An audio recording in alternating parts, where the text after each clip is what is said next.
स्वागत है आपका हमारे चैनल पर। मैं हूं आपके साथ शिप्रा सैनी। भारतीय सेना में भर्ती के लिए मोदी सरकार ने अग्निपथ योजना की घोषणा की और इसी के साथ सेना में भर्ती की तैयारी कर रहे युवाओं का गुस्सा फूट पड़ा।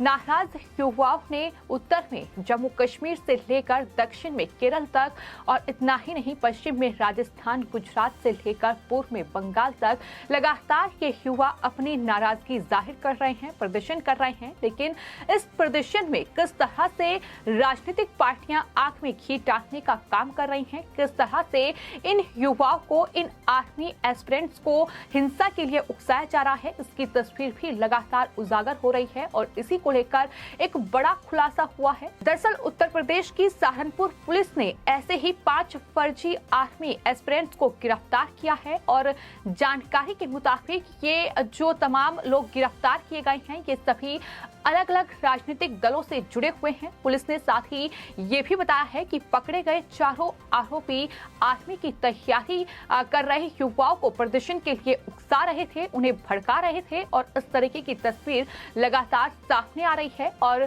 इनमें से जो एक आरोपी है पराग पवार, वो दरअसल NSUI से जुड़ा हुआ है। NSUI जो कि कांग्रेस की युवा इकाई है, उससे जुड़ा हुआ है, छात्र इकाई है। तो जाहिर तौर पर इस तरह से लगातार एक के बाद एक बड़े खुलासे हो रहे हैं कि किस तरह से जो आर्मी की तैयारी ये युवा कर रहे हैं और अग्निपथ योजना की घोषणा सरकार की ओर से की गई है। हालांकि कुछ युवाओं में जरूर नाराजगी है, गुस्सा है, लेकिन जिस तरह से बीते 4 दिन से हम देख रहे हैं कि उत्तर प्रदेश से लेकर बिहार और यहाँ तक कि राजस्थान तक इन युवाओं का गुस्सा फूट पड़ा है। जिस तरह से उपद्रवी कह सकते हैं कि इन तमाम युवाओं की आड़ में उपद्रव मचा रहे हैं, ट्रेनों को आग के हवाले कर रहे हैं, जिस तरह से सड़कों पर गाड़ियों को फूंका जा रहा है। जाहिर तौर पर सवाल यही उठ रहे हैं, क्या यही हमारे देश के अग्निवीर होंगे? क्या यही युवा देश की फौज में भर्ती होंगे?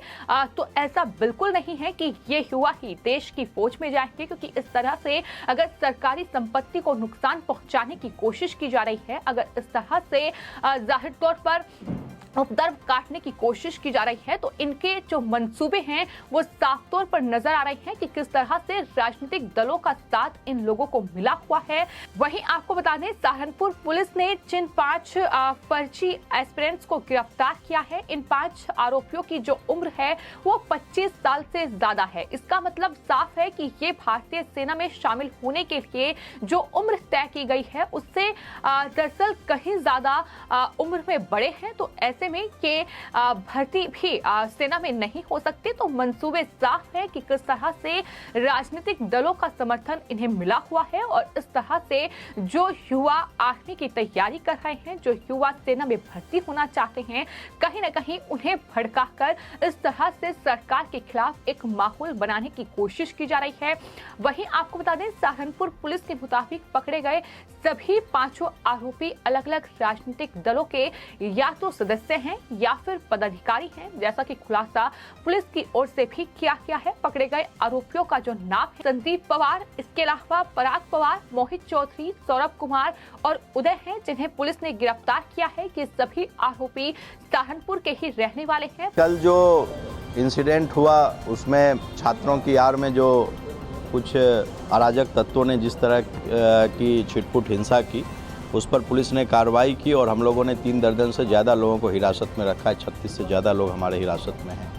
और इसके अलावा हम लोग लगातार जो नंबर्स हैं, जो सोशल मीडिया साइट्स हैं, जो माइक्रो ब्लॉगिंग साइट्स हैं, उन सबको हम लोग लगातार देख रहे हैं और इन्हीं सब साइट्स के जरिए लड़कों को बुलाया गया था।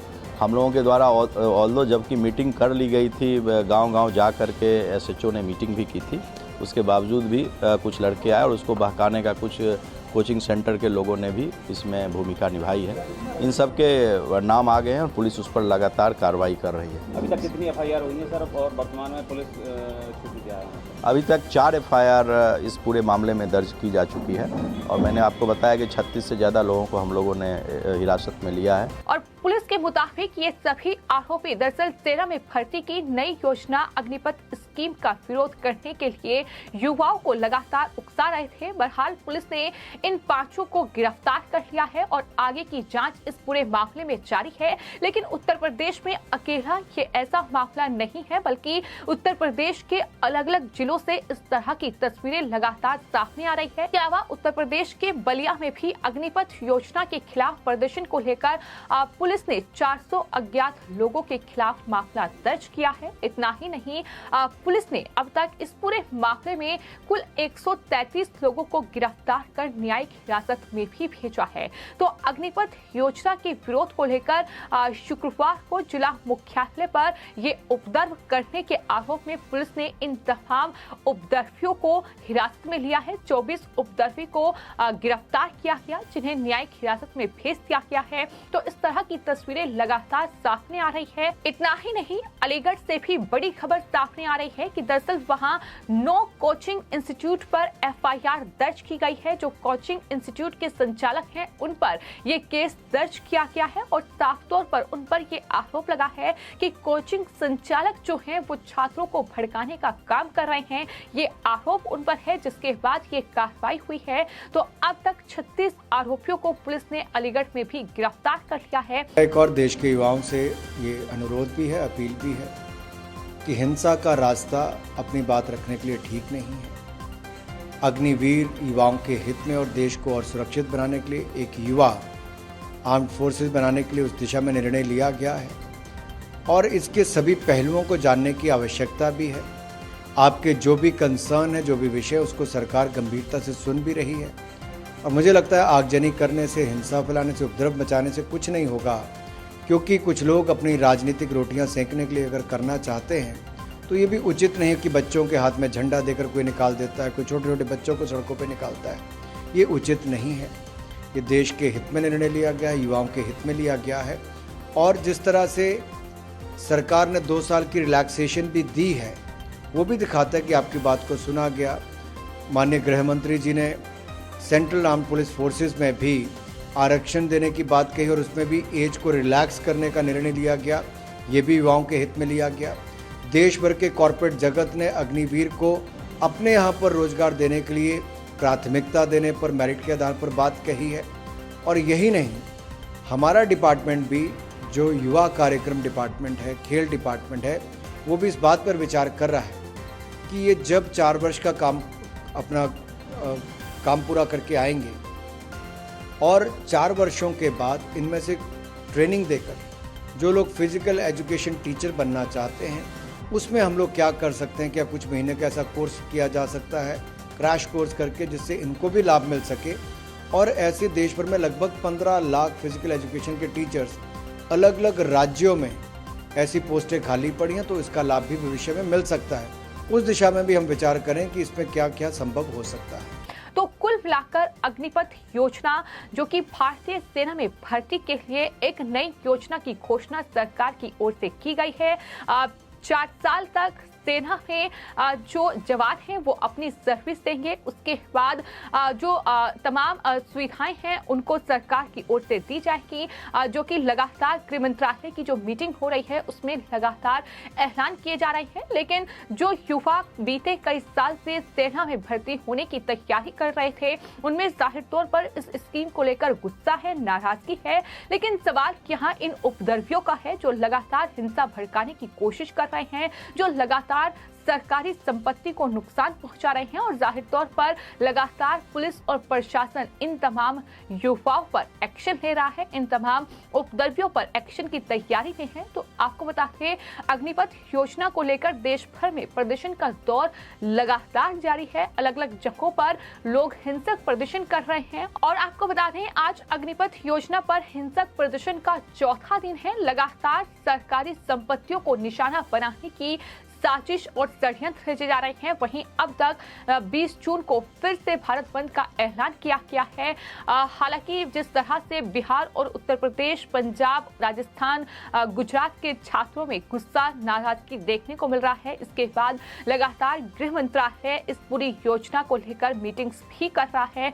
तमाम जो आर्मी ऑफिसर्स हैं उनका बयान साफ नहीं आ रहा है कि दरअसल युवा इस तरह से उपद्रव ना मचाए, लेकिन सवाल यही है कि क्या ये जो तमाम युवा हैं जो कि सेना में भर्ती की तैयारी कर रहे हैं, क्या ये इस तरह का उपद्रव कर रहे हैं, क्या ये इस तरह की हिंसा को अंजाम दे रहे हैं। लेकिन जो तस्वीरें सामने आ रही हैं वो बिल्कुल अलग है कि किस तरह से एक जो विकलांग युवक है वो भी दरअसल इस प्रदर्शन में शामिल है। तो सवाल यही है कि क्या कोई विकलांग सेना में भर्ती हो सकता है? तो जाहिर तौर पर इसके पीछे क्या एजेंडा है, किस तरह से ये हिंसा और उपद्रव एक साजिश है, ये साफ तौर पर जिस तरह से सहारनपुर में 5 फर्जी जो आर्मी एस्पिरेंट्स हैं उन्हें गिरफ्तार किया गया है, उसमें खुलासा हुआ है कि ये तमाम लोग जो हैं ये दरअसल राजनीतिक दलों से जुड़े हुए हैं। तमाम राजनीतिक दलों की प्रतिक्रियाएं भी सामने आ रही है कि किस तरह से वो कहीं ना कहीं आंख में घी डालने का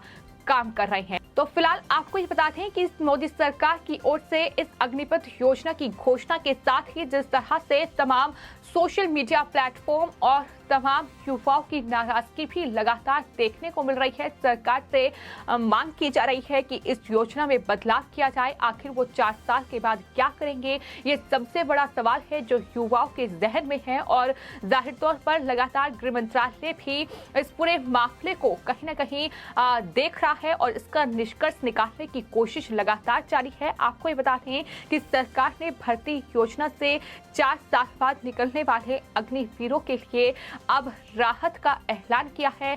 कई बड़े बदलाव जो हैं वो इस योजना में लगातार किए जा रहे हैं। रक्षा मंत्रालय और गृह मंत्रालय ने अग्निवीरों के लिए आरक्षण की भी घोषणा कर दी है। वहीं रक्षा मंत्री राजनाथ सिंह ने बड़ी जानकारी दी है और कहा है कि रक्षा मंत्रालय की नौकरियों में 10% अग्निवीरों के लिए आरक्षित होगी सीटें। वहीं गृह मंत्रालय ने भी आपको बता दें सीएपीएफ और साथ ही असम राइफल्स में अग्निवीरों के लिए 10% आरक्षण की घोषणा की है। इन्हें आयु सीमा में भी 3 से 5 साल की राहत देने की ऐलान जो है वो गृह मंत्रालय और रक्षा मंत्रालय की ओर से किया गया है। यानी बदलाव लगातार देखने को मिल रहे हैं। वहीं रक्षा मंत्रालय ने जो बयान दिया है उसमें कहा है कि 10% का quota coast guard, defence, civilian post और सभी 16 डिफेंस पब्लिक सेक्टर अंडरटेकिंग में लागू होगा। साथ ही ये कोटा उस कोटे से अलग होगा जो पूर्व सैनिकों को दिया जाता है। साथ ही सरकार की ओर से कहा गया है कि इन प्रावधानों को लागू करने के लिए भर्ती नियमों में जरूरी बदलाव किए जाएंगे। ये बड़ी जानकारी केंद्रीय गृह मंत्रालय की ओर से दी गई है। गृह मंत्रालय ने ट्वीट किया है और कहा है कि सीएपीएफ और असम राइफल्स में भर्ती के लिए अग्निवीरों को तय अधिकतम प्रवेश आयु सीमा में 3 वर्ष की छूट देने का ऐलान भी किया गया है। इसका फैसला भी सरकार की ओर से लिया गया है। अग्निपथ योजना के पहले बैच के लिए ये छूट 5 साल होगी। और इस बीच रक्षा मंत्री राजनाथ सिंह ने एक कार्यक्रम में ये भी कहा है कि अग्निपथ योजना को लेकर भ्रम फैलाया जा रहा है।